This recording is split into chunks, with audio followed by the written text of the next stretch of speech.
Alright, so in this video, pag-usapan naman natin yung isa sa mga masasabi ko na pinakasulit na smartwatch ngayon in the market. So this one is the Xiaomi Smart Band 9 Active. And nabili ko to sa mami ko for, ano lang siya, less than 1.5 yata na nabili ko. Pero pag nakasale to, minsan, umaabot siya ng less than 1,000 pesos. Isa sa mga pinaka-nagustuhan ko is matagal yung battery life niya. Unlike yung mga iba na walang brand na smartwatch na mura nga. Pero yung tinatagal ng battery life niya, mga isang araw lang, ganyan. And then, i-charge mo na naman siya. Ito nagtatagal siya ng around 18 days kung naka-standby lang. Ngayon, pag lagi mo siyang gamit, let's say 24/7, siguro tatagal to sa'yo ng mga 7 days bago mo siya i-charge. Pag charge naman siya, around mga 1 hour or so yata, bago siya ma-full charge. And then ito, madali lang din siyang i-set up. Pag binuksan mo siya the first time, ang gagawin mo is i-charge mo muna siya gamit yung kanyang magnetic na charger. Ito yung kasama niya na charger. Ito, minamagnet lang siya dyan sa likod. Yan yung pinaka-connector niya. Kasi ito yung mga, mga sensor niya sa likod. And pag chinarge mo siya the first time, ang bubungad sa'yo is yung kanyang QR code. So, ang gagawin mo dun sa QR code, iscan mo siya with your phone. Tapos, may papadownload siya sa'yo na app, which is yung Mi Fitness app.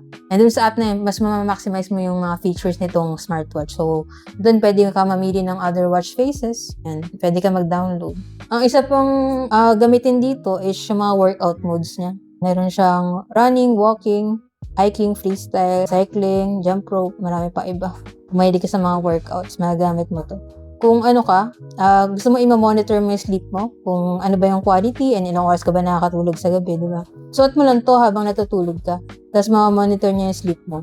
Yan. Tapos meron din siyang iba-ibang dito, health features. Yan, yung heart rate, pwede niya ma-measure. SpO2, and then stress level. Yan. Pag naka-connect siya sa phone, mapapakita niya rin yung current temperature ng weather. Mga notifs. And then, ayan, pag connected siya sa phone, pwede mo rin siyang gamitin na parang control for music, camera shutter. Yan, pwede siya. And then, meron din siyang stopwatch, alarm, tas timer.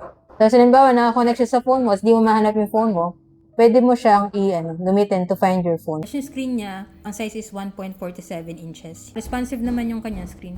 And smooth naman din yung scroll dito. And then, rin to, water resistant na. Meron siyang 5 ATM water resistance na rating.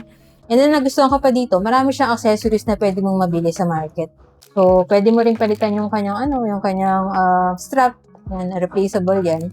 So, kung gusto mo rin ng first smartwatch experience mo na hindi ganun kamahal, pero quality rin, di ba? Matagal yung battery life. May iba rin siyang colors na available. Itong sa akin is black. Tapos meron din pink yata and white. Yan, check nyo na lang po dyan. So, yun lang. If you have any other questions about this smartwatch, just let me know in the comments and try ko sagutin yan. Sana nakatulong tong video and follow for more tech content.